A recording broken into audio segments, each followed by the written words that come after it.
এই যে ট্রাম্পের ছবি নিয়ে রাস্তায় মিছিল করা কেন করতে হবে? ট্রাম্পের কাছে ডকুমেন্টারি করে পাঠাবে, ভিডিও পাঠিয়ে দেবে, দেখেন আপনার ছবি নিয়ে মিছিল করতে গেছে, আনন্দ মিছিল, এটা পুলিশ অ্যাটাক করছে, এই যে আমাদের লোকদের ধরে নিয়ে যাচ্ছে। এগুলো ধরে সাহায্য করা হয় নাই। আমাদের উপদেষ্টাদের মধ্যে অনেকেই একটু গণতন্ত্র করতে গেছিলেন, আমরা গণতন্ত্র করি,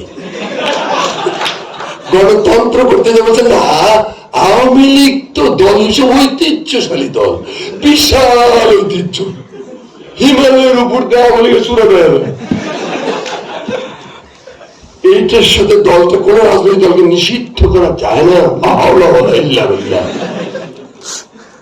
খেসারত দিচ্ছেন আমাদের আসিফ নজরুল সাহেবের উপর জেনেভা এয়ারপোর্টে যে কাণ্ডটা, আপনি বিষাক্ত সাপ, তার দাঁতটাও তোলেন নাই, তার সাইজ করেন নাই, কিছুই করেন নাই, না করে সাপটার সাথে ভালো ব্যবহার করতেছেন।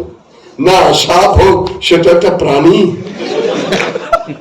তার তো বেঁচে থাকার অধিকার আছে, প্রত্যেক প্রাণীর বেঁচে থাকার অধিকার আছে। হেভি ভাষণ দিলেন, তারপরে চান্স মতো সাপকে আপনার ছেড়ে দিবে, ফরাস করে কামড় এই করছে। আসিফ নজরুল সাহেবের ব্যাপারে আমার বক্তব্য খুবই সাধারণ।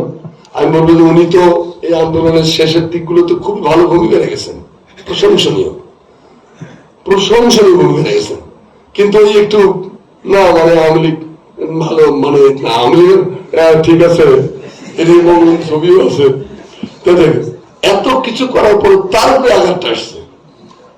তার মানে সর্প যত সুন্দরী হোক, সে সর্বাবস্থায় সর্প। মীর জাফরের দাড়ি যত লম্বাই হোক, সে সর্বাবস্থায় মীর জাফর। এটা মাথায় রাখতে হবে।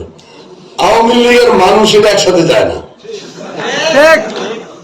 আওয়ামী লীগের গণতন্ত্র এটা একসাথে যায় না, আওয়ামী লীগের আইনের শাসন এটা একসাথে যায় না, এটা পরস্পর প্রতিপক্ষ। আপনি খেয়াল করে দেখেন 15 বছর আইনের কোর্ট গুলো সব হাসিনার পেটিকোটে পরিণত হয়।